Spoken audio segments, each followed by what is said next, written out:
맞습니다. 여러분, 바울은 고린도전서 6장 15절 이하의 말씀에도 보면 우리가 잘 아는 말씀이지만 여러분의 몸이 그리스도의 지체인 것을 알지 못하십니까? 그렇다면 내가 그리스도의 지체를 떼어내 창녀와 한 몸으로 만들 수 있겠습니까? 그럴 수 없습니다. 창녀와 결합한 사람은 창녀와 한 몸이 된다는 것을 알지 못하십니까? 성경에 두 사람이 한 몸이 될 것이다 라고 기록되어 있습니다. 하지만 주님과 연합하는 사람은 주님과 영적으로 하나가 됩니다. 음행을 멀리하십시오. 사람이 짓는 모든 죄들은 몸 밖에서 일어나는 것이지만 음행하는 사람은 자신의 몸에 죄를 짓는 것입니다. 여러분의 몸은 하나님께 받은 것이며 여러분 안에 거하시는 성령의 성전이라는 사실을 알지 못하십니까? 여러분은 여러분 자신의 것이 아닙니다. 여러분은 하나님께서 값을 치르고 사는 몸입니다. 그러므로 여러분의 몸으로 하나님께 영광을 돌리십시오. 그렇게 말씀하셨습니다. 여러분, 우리 몸은 내가 아닙니다. 하나님 것입니다. 그것을 모르니까 내 몸을 더럽히고 내 몸을 내 마음대로 쓰다가 몸이 망가지고 내 몸이 성령의 집이라는 것을 잊어버리기 때문에 이것을 더럽게 해놓고도 부끄러운 줄 모르게 되는 것입니다. 우리의 몸이 거룩하고 순결하지 못하면 하나님의 영이 우리 몸속에 거할 수가 없게 되는 것입니다. 우리 몸속에 하나님의 성령이 거하지 아니하시면 우리는 크리스찬이 아닙니다. 크리스찬이 아니면 하나님의 통치와 지배를 받지 못하기 때문에 하늘의 그 기쁨과 영광을 누릴 수가 없게 되는 것입니다. 그렇기 때문에 우리는 이 말씀을 깊이 묵상해야 합니다. 단지 도덕적으로 거룩하고 순결해라, 그것만을 말하는 것이라고 생각하는 것입니다. 적극적으로 우리의 몸을 가지고 하나님께 영광을 돌리는 삶을 살도록 우리에게 건강을 주시고 우리에게 아름다운 몸을 주신 것입니다. 이것을 우리가 분명하게 알아야 합니다. 그뿐만 아니라 사도 바울은 고린도전서 6장 9절 이하에 보면 여러분은 불의한 자들이 하나님 나라를 기업으로 상속받지 못한다는 사실을 알지 못하십니까? 속지 마십시오. 음행하는 사람이나 우상 숭배하는 사람이나 간음하는 사람이나 남자로서 몸을 파는 사람이나 동성연애를 하는 사람이나 도적질하는 사람이나 탐욕이 가득한 사람이나 술에 젖어 사는 사람이나 모함하는 사람이나 약탈하는 자들은 하나님의 나라를 기업으로 상속받지 못할 것입니다. 여러분 중에 여기에 속한 사람들이 있었습니다. 그러나 여러분은 우리 주 예수 그리스도의 이름과 우리 하나님의 성령으로 씻음을 받고 거룩해졌으며 의롭다 함을 받았습니다. 우리가 그런 놀라운 은혜를 입은 몸인데 또 옛날로 돌아가야 되겠습니다. 아무리 죄가 많은 곳에 은혜가 넘친다고 하지만 우리가 은혜를 받기 위해서 더 거룩하고 순결하게 살아야지 그 하나님이 주시는 용서의 은혜를 받기 위해서 더 큰 죄를 짓는 사람만큼 어리석은 자가 어디에 있겠습니까? 사랑하는 믿음의 식구 여러분, 성적인 거룩과 순결이 하나님을 기쁘시게 하는 삶의 첫걸음입니다. 이 첫걸음을 바로 떼지 못하면 하나님께 한 걸음도 더 가까이 나갈 수 없습니다. 그렇기 때문에 이 사도 바울이 데살로니가서에서 이렇게 우리에게 힘주어서 말하고 있는 것입니다. 자기의 아내를 거룩하고 존귀한 마음으로 사랑하십시오. 그냥 아내니까 사랑해라, 이쁘니까 사랑해라, 내 애 낳아주고 집에서 일 잘하니까 사랑해라, 그것이 아니라 뭐라고 말합니까? 정말 우리가 거룩하고 존귀한 마음으로 사랑해라. 우리가 이 명령에 충실해야 합니다. 그저 내가 잘 보여야지만 아내가 나한테 잘해주고 또 남편한테 내가 잘해야지만 남편이 나한테 잘해주는 그런 기브앤테이크가 아니라 하나님의 이 창조 질서가 있기 때문에 우리가 부부가 정말 이렇게 사랑하면 손해보는 것이 아니라 서로가 더 큰 하나님의 사랑을 깨닫게 되는 것입니다. 육체의 정욕을 따라 여러분의 몸을 사용하지 마십시오. 그것은 하나님을 모르는 사람들이나 짓는 죄입니다. 이런 죄를 지어서 여러분의 형제를 속이거나 그에게 해를 입히지 않도록 하십시오. 우리 주님은 그런 사람을 반드시 벌하십니다. 이렇게 말합니다. 그뿐만 아니라 이 부분에 대해서 이미 경고했다고 말하는데 히브리서 13장 4절에 보면 모두 결혼을 귀하게 여기십시오. 남편과 아내는 그들의 결혼을 깨끗이 유지해야 합니다. 하나님께서는 가늠하는 자들을 벌하실 것입니다. 하나님께서는 거룩하게 살아가도록 우리를 불러주셨으며 우리가 죄 가운데 사는 것을 원하지 않으십니다. 이렇게 분명하게 하나님의 뜻을 밝혔습니다. 그렇기 때문에 우리는 이 하나님이 짝지어 주신 부부간의 이 아름다운 사랑을 이제는 세월이 가면 갈수록 결혼 몇 주년, 우리는 1월 10일이 되면 벌써 28주년 그렇게 되는데 이게 세월이 가면 더 풍성해야 되는데 또 28년이나 살았나 깜찍하네. 이렇게 되면 그 시간에 무슨 하나님의 은혜가 임하고 기쁨이 있겠습니까? 정말 우리가 28년 동안 기적같이 하나님의 은혜가 함께 살았고 28년 동안 사는데도 아직도 당신에 대해서 알지 못하는 그런 놀라운 사랑의 신비를 올해에는 또 얼마나 알려주실지 그런 데 대한 기대와 감사 속에서 우리가 살아야 하지 않겠습니까?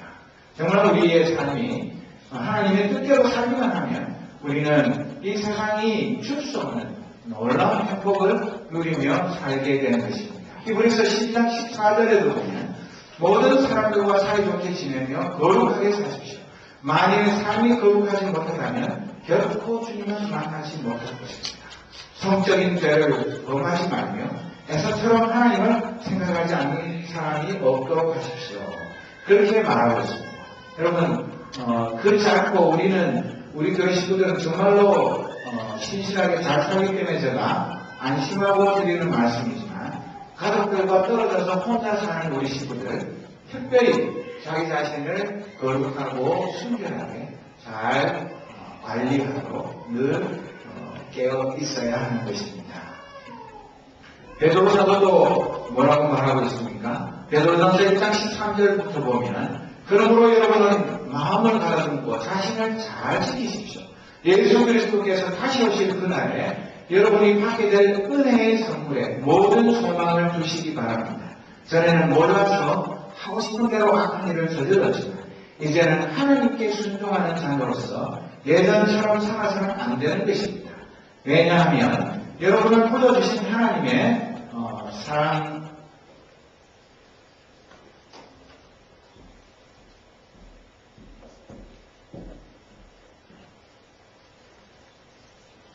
하나님께서 거룩하신 것처럼 여러분도 모든 행동에 거룩한 사람이 되십시오. 그렇게 베드로 사도도 우리에게 권면하고 있습니다. 이 성적인 거룩과 순결의 명령은 정말 중요한 명령입니다. 그렇기 때문에 사도 바울은 8절에서 그러므로 이 가르침에 따라 살기를 거부하는 것은 사람의 명령을 거스르는 것이 아니라 우리에게 성령을 주신 하나님의 명령을 거스르는 것입니다. 이렇게 말하고 있습니다. 이 성적인 거룩과 순결을 어기고 깨뜨리는 것은 사람의 명령을 어기는 것이 아니라 하나님의 명령을 어기는 것이다. 그러면 오히려 하나님을 대적하는 그런 삶을 살게 되는 것이다. 그렇게 우리에게 말하는 것입니다. 그렇기 때문에 우리는 하나님을 기쁘시게 하는 일이 굉장히 많은 이유들을 해야 되는 것 같지만 우선 가장 기본인 이것부터 순종하는 삶을 살아야 하는 것입니다. 그래서 이렇게 살지 않는 사람들은 어떻게 됩니까? 거기에 대해서 성경은 분명하게 우리에게 가르쳐주고 있습니다. 계시록 22장 15절에 보면 악하고 마술을 행하며 음란하고 살인하고 우상을 숭배하며 거짓말을 즐겨하는 자들은 성 밖에서 성 안으로 들어오지 못할 것이다. 구원을 얻지 못한다. 산으로 새 땅에 들어갈 수가 없다고 말합니다. 성은 하나님께서 우리에게 주신 선물입니다. 이 선물을 하나님의 뜻 가운데서 선하게 사용하면 우리는 큰 기쁨과 행복을 누리게 됩니다. 이 성은 부끄러워하거나 감추어야 하는 것이 아닙니다. 그렇다고 해서 마음대로 남용하거나 오용하는 것도 안 되는 것입니다. 그래서 하나님 주신 선물을 하나님의 뜻에 맞게 잘 사용하는 것, 그것이 우리에게 주어진 의무인 것입니다.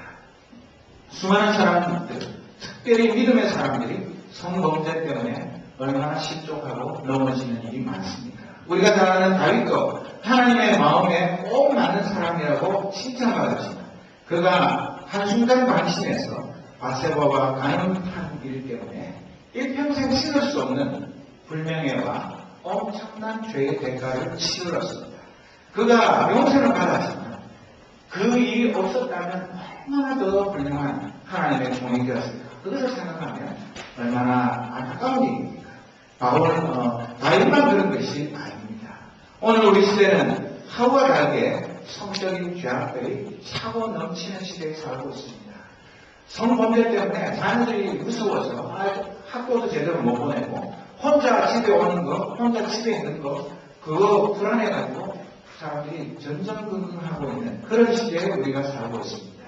그뿐만 아니라 수많은 사람들이 성의 자유를 부르짖으며 합의된 성관계는 미성년자만 아니면 무제한 허용해야 한다고 그것이 가장 인간적인 일이라고 우기는 사람들이 많습니다. 이미 사도 바울 시대 2000년 전에도 쾌락을 사랑하기를 하나님 사랑하는 것보다 더한 사람들이 많았습니다.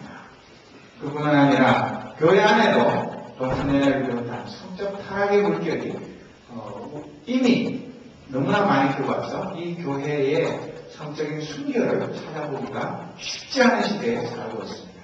우리가 잘 아는 대로 한국 최대의 청년교회, 청년들만 2만 명이 넘어오는 삼위교회도 지난 12월 19일 주일에 담임 목사님이 이 문제 때문에 사임을 하였습니다.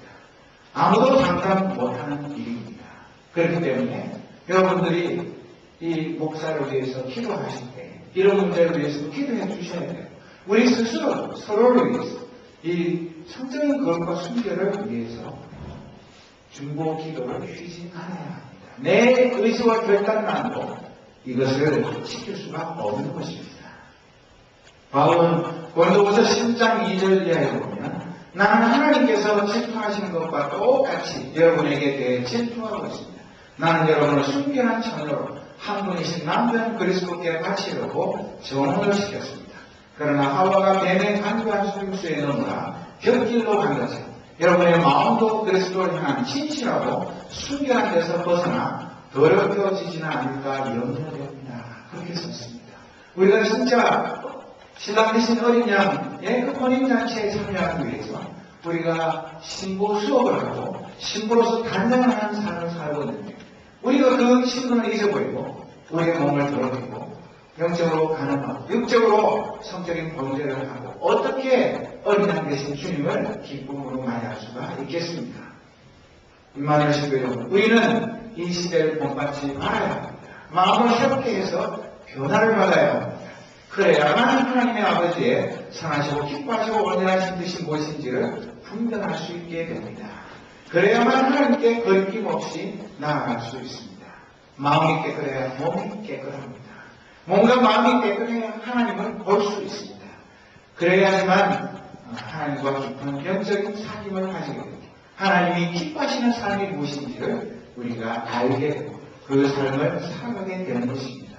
여러분, 성적인 거룩과 순결이 하나님을 기쁘시게 하는 삶의 전부는 아닙니다. 그러나 이것은 전제 조건입니다. 이 성적인 거룩과 순결을 우리가 확보하지 못하면 절대로 하나님을 기쁘시게 할 수가 없는 것입니다. 그렇기 때문에 우리가 이 삶에 얼마나 신중하게 또 열심으로 이 말씀을 묵상하며 자신을 단장해야 하는지 그것을 잘 깨달아 알 수 있는 것입니다. 그리고 나서 사도 바울은 형제 자매 사랑에 대해서는 더 쓴 말이 없도록 데살로니가 성도들은 잘하고 있다고 칭찬합니다. 아마 우리 교회 식구들도 이런 칭찬을 받을 것입니다. 앞으로 더욱 힘써 사랑을 베푸십시오. 이렇게 사도 바울은 데살로니가 성도들에게 격려의 말을 전합니다. 우리가 형제 자매 서로 사랑하는 것, 그리고 우리 청년들이 즐겁게 모여서 교제를 나누는 것, 또 성도들 간에 서로 식사 초대도 하고 또 아름다운 성도의 교제를 갖는 것, 그것은 하나님이 기뻐하시는 일입니다. 우리 교회도 저는 어느 교회 못지않게 성도 간에 서로 이런 사랑이 넘치는 교회라고 생각합니다. 마지막으로 평안한 삶을 위해 최선을 다하라고 권면합니다. 세상 사람들에게 존경을 받도록 힘써 일하라는 말입니다. 그러나 이일 중독자, 워커홀릭이 되라는 말은 아닙니다. 일밖에 모르고 일에 미쳐서 사는 사람은 불행한 사람.